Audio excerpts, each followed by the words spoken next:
How's this, Squidward? It's beautiful! HellBlade 2 finally released earlier today on Xbox and PC, and Twitter is on fire. PlayStation fanboys are desperately coping with the fact that this is the best looking game of all time at this point. Now, there are also a lot of people who aren't PlayStation fanboys who are not liking the game, right? But their reasonings for liking the game to me are kind of odd. Like, they don't like the game because it's very scripted. And it's more of a spectacle where you look at like the visuals and you listen to the audio. And there's very like limited scripted combat sections and not a lot of gameplay. But to those people, I want to say that's exactly what the first game was and what this game was always advertised to be. It's kind of weird to get upset about. I get not liking it, but to then like play it and get upset that it's not a different game than it always was going to be is kind of odd. Anyway, PlayStation fanboys are saltier than the city of Carthage, so let's get into the fucking tweets. HellBlade 2 is getting trolled by a 4-year-old PS4 game.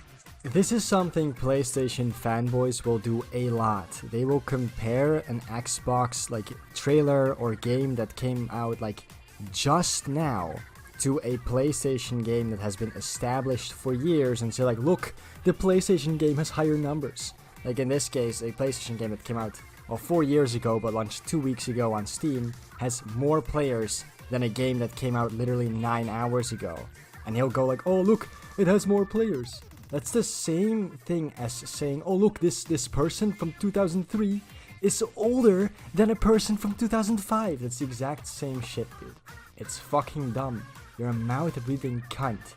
It's not even a point at all to say that a more popular game that has been out for longer is being played by more people than a niche game that came out fucking today. LOL. Oh my god, guys, Stellar Blade has one more point on Metacritic than Senua's Saga HellBlade 2. Therefore, Stellar Blade is by far the better game. But what's this?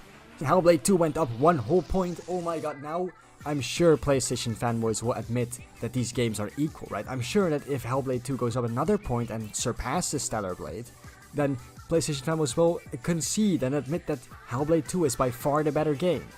That's not how this works. Let's not pretend like these scores mean anything. They don't even mean anything to PlayStation fanboys. They just like to throw them around when it serves them best. But like in any other example, the scores are either fake or you shouldn't believe them or whatever. HellBlade 2 reviews are dropping and so is the score, barely holding on to 80 at the moment. Being propped up by sites with Xbox in their name who are review boosting great visuals, terrible gameplay across many sites.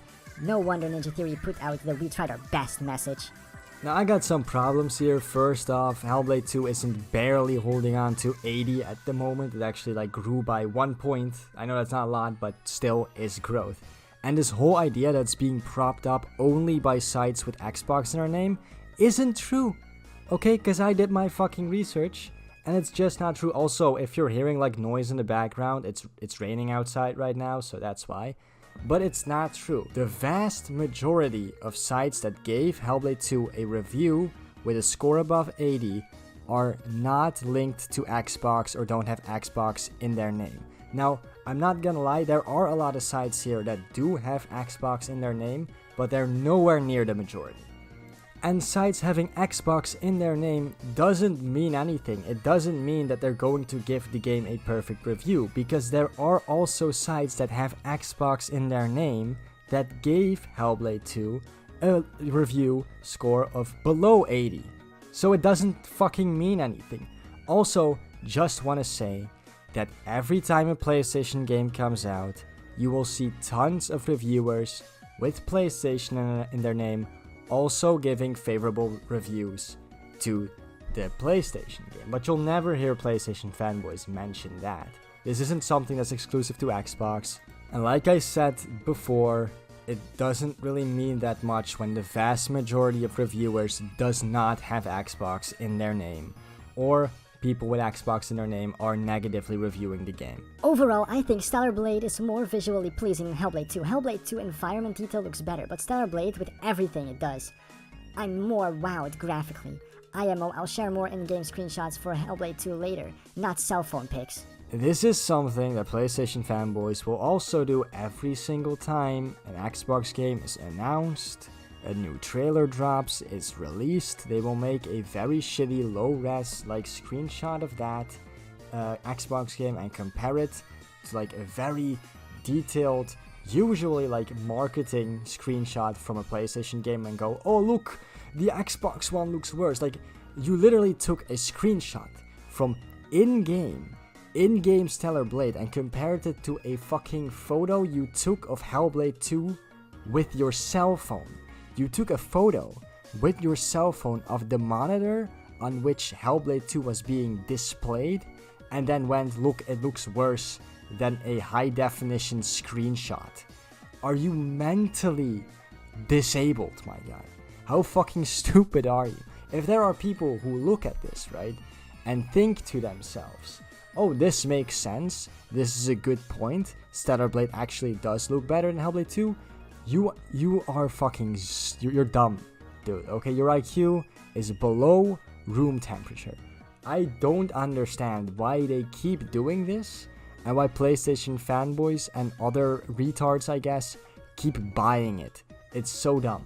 Just so we're on the same page, HellBlade 2 can be beat in 4 hours, has tons of boring puzzles, walking through the corridors that you can squeeze through, all at a blazing 22 frames per second. Did I miss anything? Now this is where the hypocrisy of PlayStation fanboys really shines through. First of all, the game isn't 4 hours long, it's 5 to 8 hours long.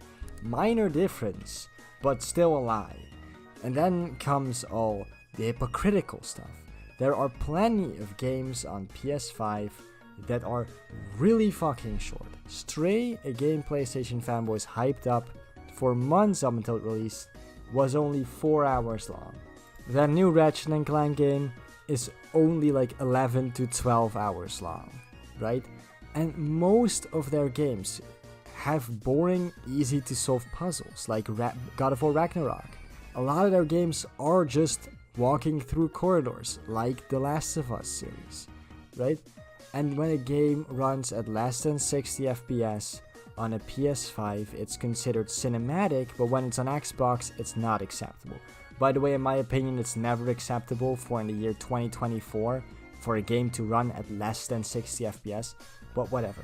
This is where the hypocrisy really shines through, because if all these same problems applied to a PlayStation exclusive, they would either be pros and they would be good things, like the game looking more cinematic at 22 frames per second, or they would be completely fucking ignored by PlayStation fanboys.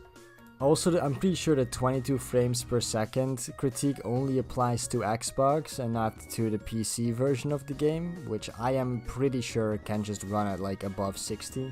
Anyway, boys, with that being said, I think I'm just gonna end this video right here. So if you like this video, please like and subscribe to the channel, all those things. And I'll see you all in the next video. Goodbye.